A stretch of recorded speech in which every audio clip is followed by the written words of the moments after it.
Question number first of exercise 4.2 find the roots of the following quadratic equation by factorisation. Factorisation method से आपको जितना भी यहाँ quadratic equation है इसका रूट्स फाइंड आउट करनी है। ओके, तो आते हैं फर्स्ट पार्ट करते हैं हम लोग। तो फर्स्ट पार्ट क्या है, x square minus 3x minus 10 equal to 0। Okay, तो अब इसमें देखो स्टैंडर्ड फॉर्म में है a x square plus b x plus c equal to 0। अब यहाँ पे ए कितना है, एक्स स्क्वायर का कोएफिशिएंट कितना है 1, तो यहाँ पे ए कितना है 1 है, बी कितना है -3 है और सी कितना है -10 है। पहला स्टेप हम लोग क्या करते हैं, जब भी हम लोग फैक्टराइजेशन मेथड से सॉल्व करते हैं, जिससे अब क्लास 9th में आपने पोलिनोमियल चैप्टर में क्वाड्रेटिक पोलिनोमियल को आपने फैक्टराइज किया था स्प्लिटिंग द मिडिल टर्म। तो यहाँ वही है, स्प्लिटिंग द मिडिल टर्म से हम लोग क्या करेंगे, फैक्टराइज करेंगे। देन फैक्टराइज करने के बाद हम रूट्स फाइंड आउट कर लेंगे। तो स्टेप क्या बताया था, पहला स्टेप है कि जो आपका एक्स स्क्वायर का कोएफिशिएंट है और कांस्टेंट टर्म, इस दोनों को मल्टीप्लाई करेंगे। तो a into c equal to A1 है, सी कितना है -10, तो कितना आ गया 1 इंटू -10 -10। अब मिडिल टर्म बी है, बी को इस तरह से 2 पार्ट में स्प्लिट करना है, 2 भाग में डिवाइड करना, किसको, बी को। बी कितना -3 को इस तरह से 2 पार्ट्स में स्प्लिट करना है, 2 पार्ट में डिवाइड करनी है, जिससे दोनों पार्ट का सम तो -3 होगा, बस दोनों पार्ट का प्रोडक्ट -10 आनी चाहिए। मान लो -3 का 2 पार्ट है, एक सपोज कर लेते हैं अल्फ़ा है, दूसरा बीटा है। अल्फ़ा प्लस बीटा कितना होने चाहिए -3, और अल्फ़ा और बीटा का प्रोडक्ट कितना होना चाहिए, प्रोडक्ट यही होना चाहिए जो ए और सी का प्रोडक्ट है -10। तो अल्फ़ा इंटू बीटा -10 आनी चाहिए। इस तरह से वही पता लगाएं कि अल्फ़ा क्या होनी चाहिए, बीटा क्या होनी चाहिए। ओके, तो देखो बच्चे, इसके लिए अब कैसे पता लगाएंगे, इसके लिए क्या करेंगे, जो ए और सी का जो प्रोडक्ट है -10, इसमें केवल मैग्नीट्यूड लेनी है, 10 ले लो। -10 का मैग्नीट्यूड कितना है, साइन को इग्नोर कर दो, 10 ले लो। अब 10 को हम फैक्टराइज करेंगे, तो 10 को 2 से डिवाइड करो, प्राइम फैक्टराइजेशन करेंगे तो 2 5 जा 10, फिर 5 से डिवाइड करो, 5 1 जा 5 हो गया। 2 और 5 में हमने क्या क्या इसे फैक्टराइज कर लिया। अब यहाँ 2 ही प्राइम फैक्टर हैं, एक प्राइम फैक्टर आपको 2 है, दूसरा प्राइम फैक्टर 5 है, ये 2 है। अब इस दोनों को, अब देखो इस दोनों का मल्टीप्लाई करेंगे तो क्या आएगा बच्चे, 10 आएगा। अब इस दोनों का सम करने पे -3 आनी चाहिए, यानी आपको जैसे 5 है और 2 है, 5 और 2 का मैंने क्या बताया, इस दोनों को -3 को 2 पार्ट में इस तरह से डिवाइड करो, दोनों का सम -3 आनी चाहिए और प्रोडक्ट कितना आना चाहिए -10। अब 5 और 2 का मल्टीप्लाई 10 है, इसका दोनों का प्रोडक्ट कितना आना चाहिए, -10 आनी चाहिए। इसका मतलब एक प्लस साइन होगा, दूसरा माइनस साइन होगा। अब प्लस किस में देंगे, माइनस किस में देंगे, डिपेंड करता है। तो दोनों का सम क्या आनी चाहिए, -3 आनी चाहिए, -3। तो इसका मतलब जो लार्जर नंबर है उसका साइन नेगेटिव होनी चाहिए। तो अगर यहाँ माइनस देंगे तो यहाँ प्लस देंगे 2 के साथ। अब देखो बच्चे, -5 + 2, तो 2 - 5 कितना आएगा, -5 + 2, इसके दोनों का सम करोगे तो कितना आएगा, तो 2 - 5 आएगा -3, अब इस -5 और 2 को मल्टीप्लाई करोगे तो कितना आएगा? -10। तो -10 किसके इक्वल आ गया? ये AC के इक्वल आ गया। और दोनों का सम कितना आ गया? -3। तो जो B के इक्वल आ गया तो हो गया। इसका मतलब -3 को दो भाग में इस तरह से स्प्लिट करेंगे, किस पार्ट में? एक -5 होगा, दूसरा 2 आएगा। -5 + 2 -3, इस दोनों को मल्टीप्लाई करेंगे तो कितना आएगा? -10, जो AC के इक्वल है। AC -10 है तो इसका भी प्रोडक्ट कितना? -10 है। तो पता चल गया कि -3 को दो भाग में स्प्लिट हम कैसे करेंगे? -5 और +2 में स्प्लिट करना होगा। तो आते हैं, स्टार्ट करते हैं। ये सब ऑलरेडी आप क्लास 9th में पढ़ चुके हो। ओके,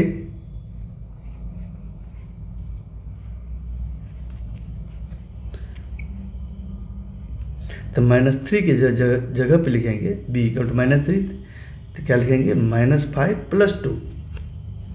ऐसा इसलिए किया कि इस दोनों का प्रोडक्ट -5 × 2 कितना आ गया? -10 आ गया, जो किसके इक्वल है? AC के इक्वल है। और -5 + 2, इसको दोनों ऐड करेंगे तो कितना आएगा? -3 आएगा। ये दो कंडीशन है, दोनों कंडीशन फुलफिल हो गया। तो इसका मतलब क्या? मिडिल टर्म को हम स्प्लिट कर लेंगे। अब मिडिल टर्म क्या है? -3 है, -3x।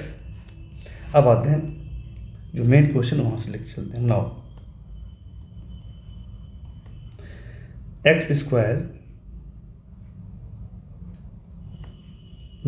3x - 10 = 0। This implies that x² - 3x की जगह पर लिखेंगे, क्या लिखेंगे बच्चे? ये लिखेंगे -3 की जगह पर लिखेंगे -5 + 2। यहाँ x भी है तो -5x + 2x लिखेंगे। -5x + 2x - 10 = 0। अभी फर्स्ट और सेकेंड टर्म में x कॉमन आएगा और थर्ड और फोर्थ टर्म में कॉमन लेंगे 2। ओके, जो 10 है तो 10 को क्या ले सकते हैं? 2 × 5, 2 और 2 यहाँ कॉमन आ जाएगा। ओके, दिस इम्प्लाई दैट इस दोनों में कॉमन ले रहे हैं हम, x कॉमन आएगा तो यहाँ पे कितना बचेगा? सिंगल। यहाँ x² मीन्स होता है x × x। 1x कॉमन ले लिया तो 1x बचा हुआ यहाँ पे x, और यहाँ पे x कॉमन लिया तो अब क्या बचा? -5। यहाँ पे 2 कॉमन लेंगे तो क्या यहाँ पे बचेगा? x। 2 कॉमन ले लिया तो यहाँ बचा कितना? 5, माइनस है, -5 = 0।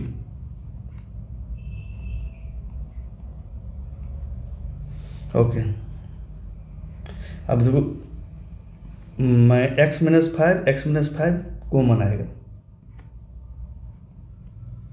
x - 5 और कॉमन लिया तो यहाँ बचा कितना? x। यहाँ क्या बचा? +2 = 0।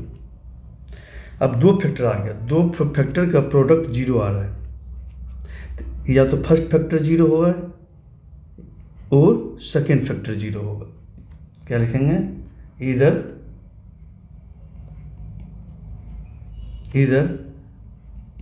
x - 5 = 0 और x + 2 = 0। अगर x - 5 0 होगा तो x का वैल्यू कितना आएगा? -5, इधर 5 हो जाएगा, +5। और यहाँ पे +2 है, +2 इधर आएगा तो क्या होगा? -2। This implies that x + 2 0, this means x = आ गया -2। x का दो वैल्यू आ गया, यही रूट्स है दिस इक्वेशन का। तो x का वैल्यू 5 आ गया, दूसरा x का वैल्यू कितना आ गया? -2। देयरफॉर ले देंगे x = -2 एंड x = 5। ये रिक्वायर्ड आंसर हो गया, ये रूट्स हो गया। क्वाड्रेटिक इक्वेशन में आपका क्या आएगा? x का जो वैल्यू आएगा वही क्या होगा? इस इक्वेशन का रूट से लिख सकते हैं इसे। देयरफॉर रूट्स आर -2 एंड 5, ये आंसर हो गया। ओके, सेकेंड पार्ट देख लो। सेकेंड पार्ट क्या है?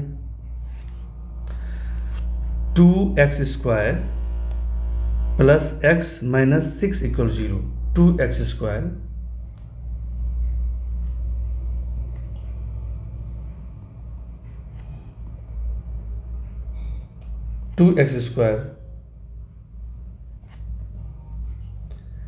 Plus x plus x minus 6 equal 0, ये आपको इक्वेशन है। एक मिनट,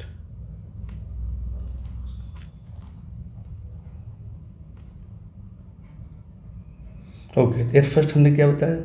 यहाँ पे देखो a कितना है? a2 है। हियर a इक्वल टू 2 है। b कितना है? x में क्या मल्टीप्लाई है? यहाँ पे क्या मल्टीप्लिकेशन है? x में कुछ नहीं तो 1 है, या 1 मल्टीप्लाई है। तो b इक्वल टू कितना है? 1 है। और c कितना है? c है कांस्टेंट टर्म -6। ओके,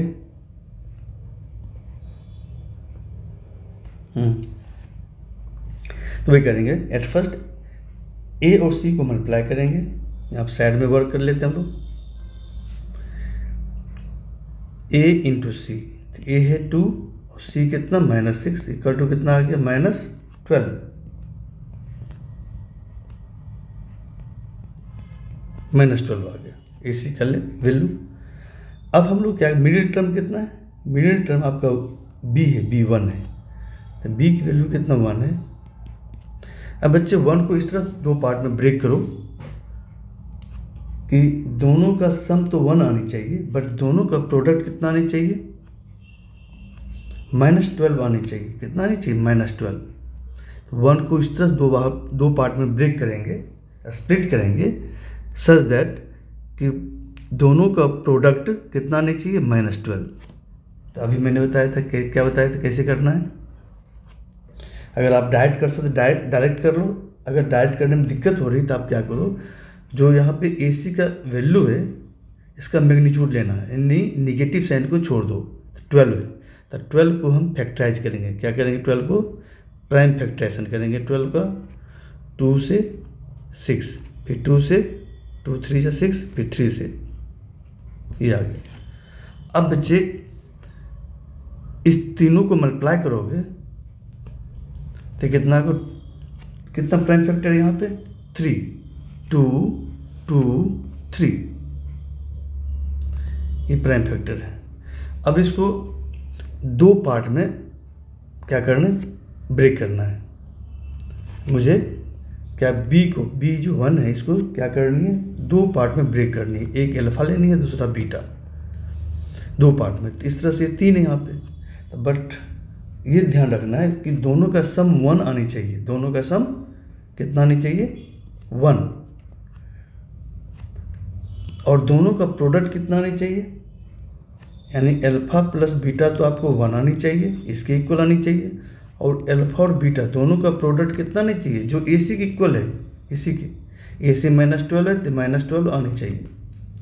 तो दो नंबर का प्रोडक्ट निगेटिव कैसे होगा? कि एक नंबर को पॉजिटिव होना पड़ेगा, दूसरे को निगेटिव। जैसे -2 × 6 इक्वल टू -12 हो सकता है। -3 × 4 -12 हो सकता है। एक पॉजिटिव दूसरा निगेटिव लेना पड़ेगा। बट ध्यान रखना, दोनों का सम करने के बाद क्या आनी चाहिए? 1 आनी चाहिए। क्या आनी चाहिए? 1। अब इसका सम करोगे बच्चे तो कितना आएगा? 6 और -2 का सम करोगे तो कितना आएगा? 4 आएगा। बट 4 चाहिए नहीं मुझे। अब इसका सम करो तो 4 और 3 का, 4 और -3, 4 प्लस -3, तब 4 और -3 का सम करेंगे तो कितना आएगा? प्लस माइनस माइनस होगा, 4 - 3 1। इसका मतलब है तब एक 4 लेना पड़ेगा, दूसरा -3 लेना पड़ेगा। ओके, यानी जो छोटे वाला है उसका साइन नेगेटिव लेना पड़ेगा, छोटे वाला नंबर का। ऐसा इसलिए कि 4 है, दूसरा 3 है, ये ना 2 है।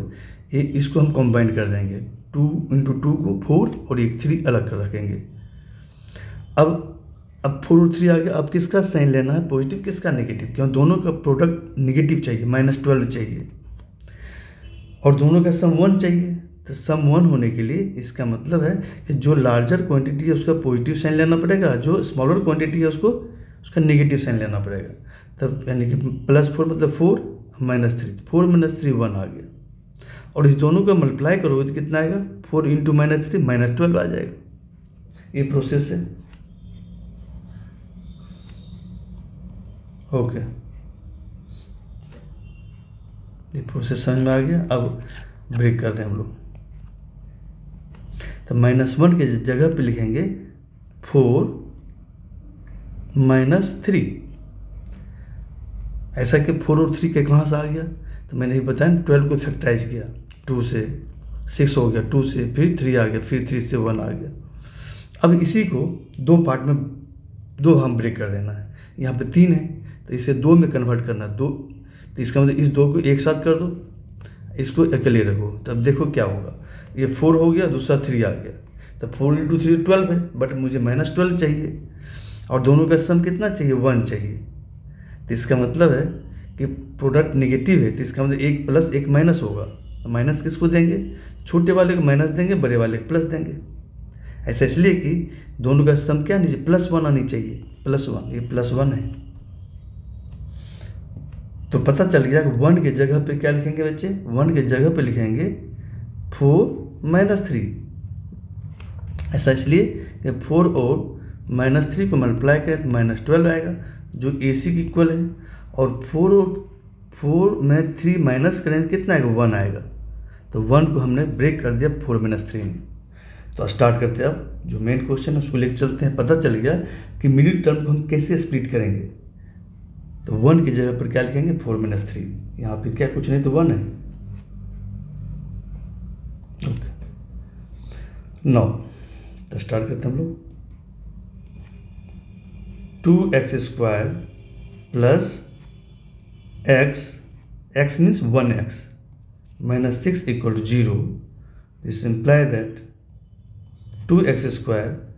अब हम x की जगह क्या लिखेंगे, ये लिखेंगे 1x, यानी 1x mean 4 - 3, 4x - 3x, 4x - 3x -6 = 0।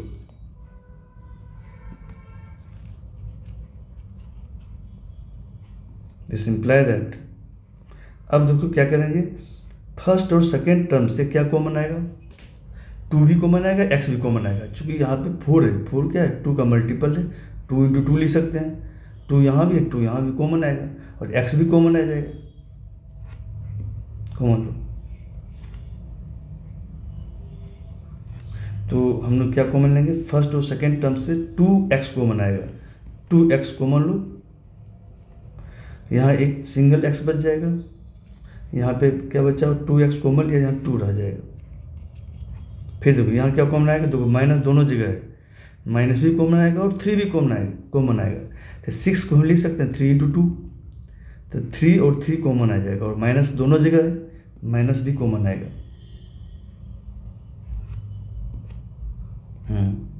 इस दोनों में से क्या कॉमन लेंगे, -3। तो यहाँ रहेगा x रह जाएगा, माइनस कॉमन ले चुके हैं तो यहाँ क्या प्लस रह जाएगा।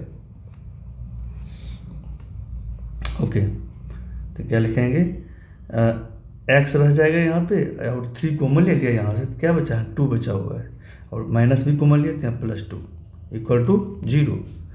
अब x + 2 यहाँ भी है बच्चे, x + 2 यहाँ भी कॉमन आ जाएगा, कॉमन लेते हैं तो x + 2 कॉमन ले लिया और यहाँ बचा कितना, 2x, और यहाँ बचा कितना, -3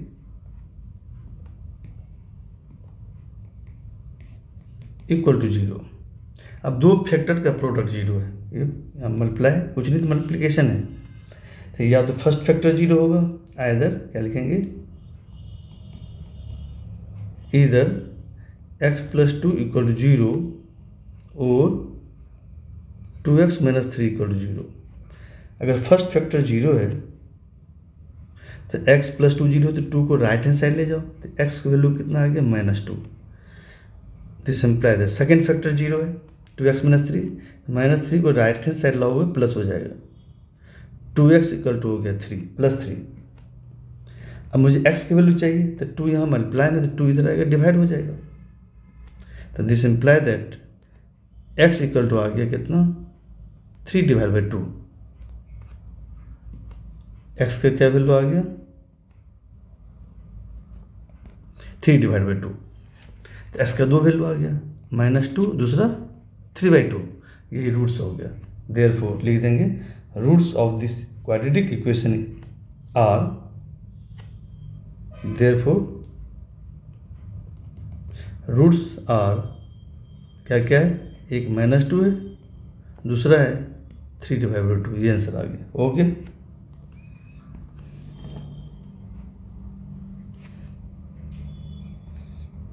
ओके, तो नेक्स्ट पार्ट कर लेंगे नेक्स्ट वीडियो में।